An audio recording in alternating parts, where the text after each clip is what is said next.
Hey everybody, welcome to Real Estate Revenue. I'm your host, Paul Airy, and in this episode, we're going to talk about the passive income myth. Now, why do I call it a myth? Well, I'm sure you've all heard by now you can buy real estate, earn a passive income, never have to work again, life will be easy. Well, in real estate, passive income just does not happen. You can get close. You can have varying degrees of passive income, but you will never have fully complete passive income. So what is passive income? Well, that's income that you get when you do something once and you continue to get paid on it. I prefer to call it recurring income. Recurring income is a little bit better description of it because you get the income over and over, but it doesn't say anything about the work you have to keep doing in the background that people don't see. And that's where the myth part comes in. People don't see the work that real estate investors have to do.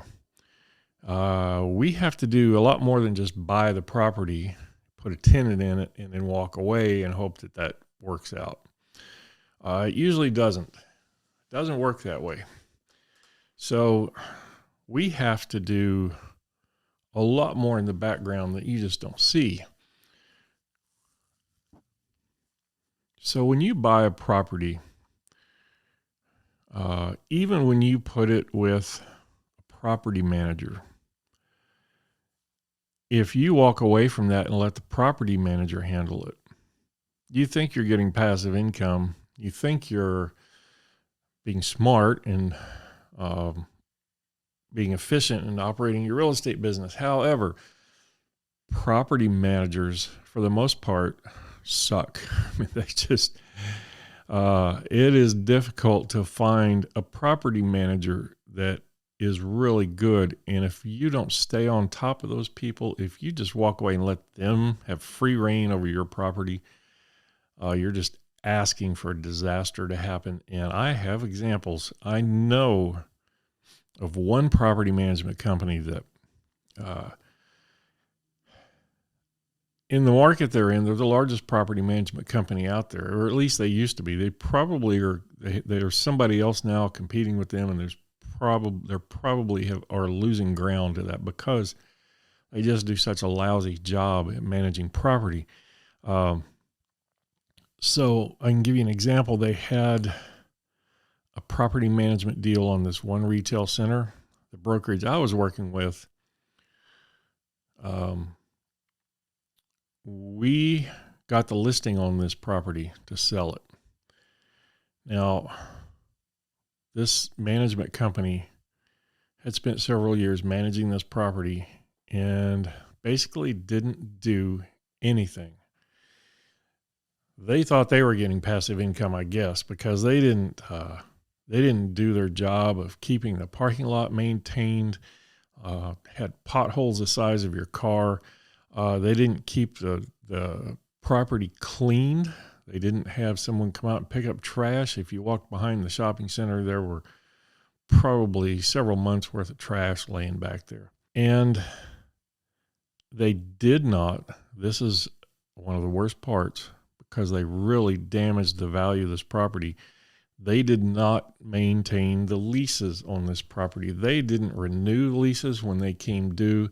They didn't raise the rent the way they should have. And about 60 to 80% of these tenants were renting on a month-to-month basis, hadn't had their rents raised in years, and they were paying about half market value for the rent. So that hurts the value of the property because commercial properties are valued based on the amount of net operating income they generate.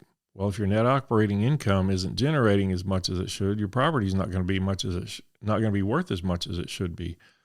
And that's what happened here. So our client came in and bought this property. We were able to get it pretty cheap for him because they hadn't raised their rent. The income was low on the property. They had deferred maintenance all over the place. And the first thing he did was fire that property manager. And, we took it over and got everything cleaned up, got all the maintenance done, all the renovations done that needed to be done.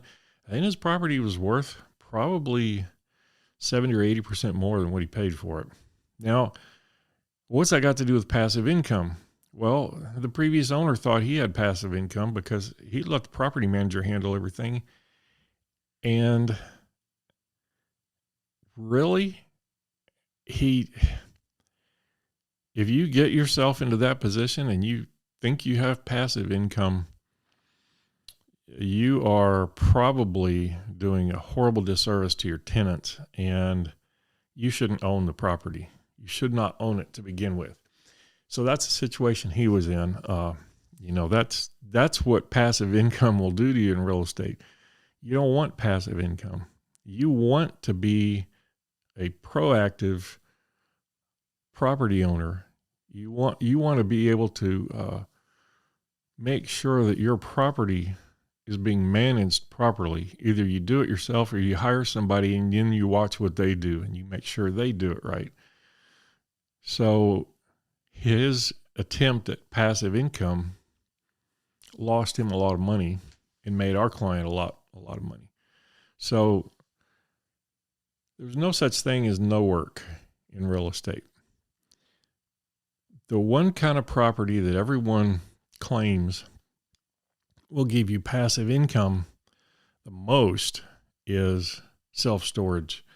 And I hear this all the time. Oh, it's, you don't have tenants living there. You don't have calls in the middle of the night. You don't have toilets and electrical problems and air conditioning problems. And, okay, let's think about that. What happens when somebody moves out? Someone has to go in and sweep out the space, make sure they didn't leave anything behind. If they did, you got to get rid of it. Somebody doesn't pay their rent, you have to lock them out, have a sale, get rid of all their stuff, put somebody else in. And you have grounds to keep clean. You have to do common area maintenance. And in the retail world, that would be common area maintenance. You got to hire somebody to come out and clean that stuff up. Or you have to go out there and pick up trash yourself. So it's, is it passive? Not really, because you have to be active in the business. You have to do something. You have to hire employees. You're going to need somebody to take contracts for spaces, assign spaces to people. Now, technology is improving in the storage business to the point where you can do it without that, but you still have to maintain the technology. You have to hire, you can hire a management company to manage the storage facility. But the same thing goes. You have to watch the management company. You have to be active in the business. If you're not active in that business, your business is going to fail. It's not going to make the amount of money that it could be making for you. And therefore, it's not passive at all. Not even close to being passive. So think about how much passiveness you want in your real estate business. That one probably gives you the most, the storage business, but you still have work to do, and it's never going to be 100% passive. Nothing ever is. Not if you want to actually control the property. Now, if you want to invest in somebody's fund or a syndication deal on some apartments or something, or a large office building, then you can be pretty passive there. But you don't have any control over the property. You don't have any control over your share of the property. You can't sell it when you want. You can't liquidate easily. So I really don't even count those types of investments. I don't even consider those myself. And for that reason, I want control of the property. I want the tax benefits. I want everything that goes along with owning a property. And you just don't get it when you invest in a fund like that. But that's about the only way you're going to get anything that comes close to being passive. So just remember, when somebody tries to tell you that you need to invest in real estate and enjoy a passive income, just remember there's no such thing as a passive income in real estate. You're going to have to do some work. And if you think there's not any work involved, if you think you can do it without having to do any work, just ask some of these people who have tried it and lost hundreds of thousands of dollars because their property values went down because they didn't have an active role in the management of the property. So I know a lot of people want to use real estate to retire, and I think that's the best retirement plan out there, is to buy real estate as a retirement plan. But just keep in mind, you're going to have to do some things. You're going to have to be present and available, and you're going to have to be there. So, retirement, do you want to be 100% retired? So as a retirement plan, if you're not willing to do a little bit of work here and there, it's probably not for you. For me, I think that's great. I think real estate for retirement is probably the best thing anyone can do for retirement.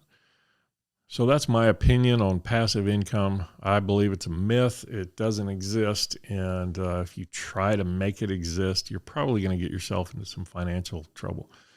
You're not going to make the money that you thought you were going to make, and you could end up losing money actually. So keep that in mind when you go to buy a property. Don't buy it for the purpose of passive income. Think of it as recurring income. Think of it remember, real estate is a business. You have to treat it like a business. You have to operate a business. You have to be there for your business. So if you think you're going to get out of this without any work, you're mistaken. It's going to take some work. But you know what? It takes less work than a lot of other businesses I know. So don't get discouraged by what I just said, because you can buy these properties and you can do a lot less work than a lot of other businesses out there, most other businesses. So that's about it for this time on Real Estate Revenue. If you have any questions about real estate, leave them in the comments below if you're on YouTube. Also, if you're on YouTube, please hit the subscribe button, hit the like button if you liked the episode. And if you did like it, share it with someone you know, and come back and see us next time on Real Estate Revenue.